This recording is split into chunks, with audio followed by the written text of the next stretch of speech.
React அல்லது react JS அப்படின்னா என்ன?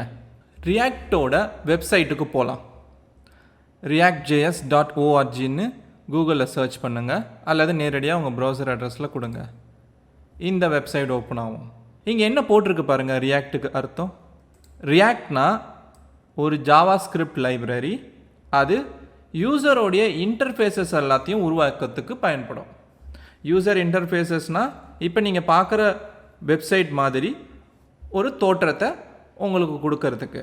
உதாரணத்துக்கு இந்த வெப்சைட்டை பாருங்கள். ஒரு HTML பேஜ் மாதிரி தான் தெரியும். இப்போ நம்ம இந்த ப்ராடக்டை கிளிக் பண்ணலாம். இப்போ பார்த்தீங்கன்னா மேலே ப்ரௌசர் லோட் ஆகாமலே இந்த ப்ராடக்ட்டுக்கான ஒரு பேஜ் வருது. மேலே இங்கே சர்ச் பண்ணலாம். இப்பயும் பார்த்தீங்கன்னா இந்த பேஜ் லோட் ஆகாமலே நம்மளுக்கு இந்த ப்ராடக்ட் ஆனது லிஸ்ட் ஆகுது. அதுக்கப்புறம் இங்கே இருக்கிற ஒவ்வொரு பேஜுமே இதே மாதிரி தான் செயல்படுது. அதுக்கடுத்து இங்கே ஒரு பட்டன் இருக்குது. அதை கிளிக் பண்ணால் இந்த ப்ராடக்ட் ஆனது இந்த கார்ட்டுக்குள்ளே ஆட் செய்யுது. இந்த கார்ட்டை கிளிக் பண்ணால் கிளிக் ஆகும் போது லோட் ஆகலை, அதுவாகவே தானாக தெரியுது. ஆக உங்களுக்கு எந்த ஒரு லோடிங்கும் நடக்காமலே எல்லா வேலைகளுமே நடக்குது. இது கிட்டத்தட்ட ஒரு மொபைல் ஆப் மாதிரியே இருக்குது. ஏன்னா இந்த மாதிரி ஸ்மூத்தாக ஒவ்வொரு வேலைகளையும் செய்கிறது ஒரு மொபைல் ஆப்பாக தான் இருக்கும். அந்த மாதிரி ஒரு மொபைல் ஆப் தோற்றத்தை இந்த வெப்சைட் வச்சுருக்கு. உண்மை என்னென்னா இந்த வெப்சைட் ரியாக்ட் ஜேஎஸால் பில்ட் செய்யப்பட்டிருக்கு.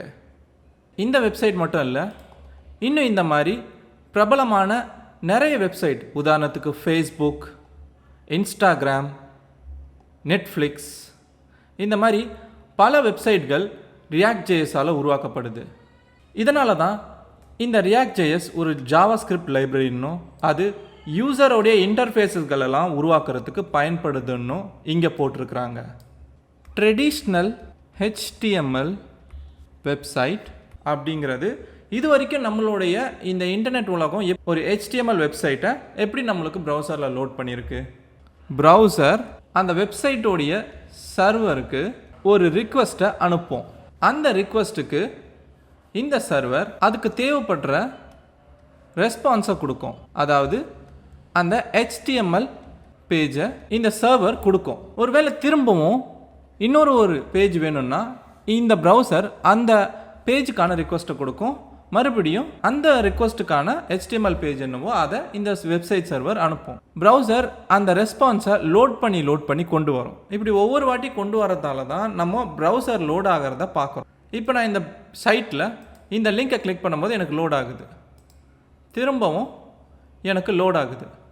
இதுக்கெல்லாம் காரணம் என்னென்னா இதுதான் டெவலப்பர் டூல்ஸ். இந்த ப்ரௌசர் நமக்கு தெரியாமல் பின்னாடி என்னென்ன வேலைலாம் செய்யறதுன்னு ஒரு டெவலப்பராக தெரிஞ்சுக்கிறதுக்கான எல்லா விஷயமும் இங்கே இருக்கும். இப்போ இந்த டீமுக்கான வெப்சைட்டை இந்த ப்ரௌசர் ரிக்வெஸ்ட் பண்ணுது.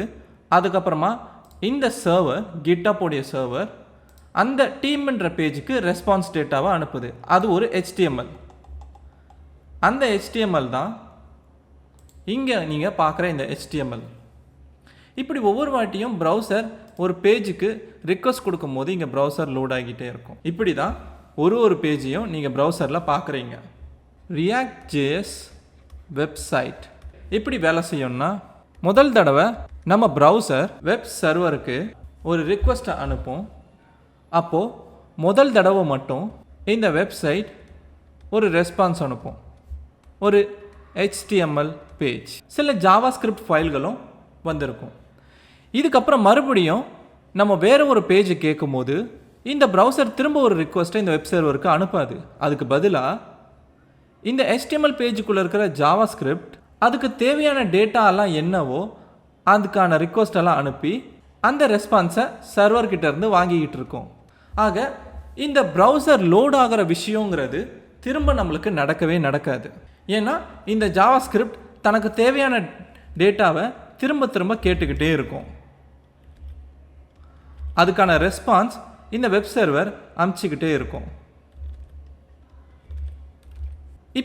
இப்போ இன்னொரு சிறந்த உதாரணம் என்னென்னா, இந்த ரியாக்ட் ஜேஎஸால் உருவாக்கப்பட்ட இன்னொரு வெப்சைட்டான facebook.com தான். இப்போ இந்த facebook.comல என்னுடைய JBL கோட் பேஜ் பாருங்கள். இது எல்லாமே ரியாக்ட் ஜேஎஸால் வேலை செய்கிற ஒரு UI. இப்போது முதல் தடவை இந்த பேஜை நான் ரெக்வஸ்ட் பண்ணுறேன். ப்ரௌசர் இந்த யூஆர்எலுக்கு ஒரு ரெக்வஸ்ட்டாக அனுப்புது, facebook.com/jblcode. இதுக்கு அந்த ஃபேஸ்புக் சர்வர் ஒரு HTML டேட்டாவை அனுப்புது, இந்த பேஜுக்கான HTML டேட்டா.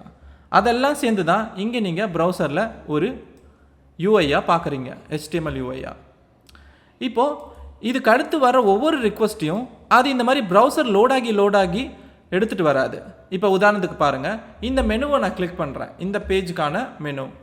அந்த பேஜுக்குன்னு தேவைப்படுற தகவலை ஜாவாஸ்கிரிப்ட் ஒரு ரிக்வஸ்ட்டாக அனுப்பும். இங்கே பார்த்தீங்கன்னா fetch/xhrன்னு சொல்லிட்டு ப்ரௌசரில் இங்கே பார்க்குறீங்க. அதில் எனக்கு ஒரு ரிக்வஸ்ட் ஒன்று போயிருக்கு. அந்த ரிக்வஸ்ட் சில ஜேசன் டேட்டாக்களை கொண்டு வந்திருக்கு. அந்த ஜேசன் டேட்டாக்கள்லாம் வச்சு தான் இந்த பேஜ் ஆனது எனக்கு தெரியுது. ஆக எனக்கு தேவையான எந்த ஒரு பேஜையுமே அது ஒவ்வொரு வாட்டியும் லோட் பண்ணி கொண்டு வரல. ப்ரௌசருக்கு பின்னாடி சில ரிக்வஸ்ட்டுகளை அனுப்பிச்சு இந்த பேஜுக்கான டேட்டாக்கள் என்னென்னலாம் காமிக்கணுமோ அது சம்மந்தப்பட்ட டேட்டாக்கள்லாம் கொண்டு வந்து அதுக்கப்புறமா ரியாக்டே இந்த யூஐயை உருவாக்குது.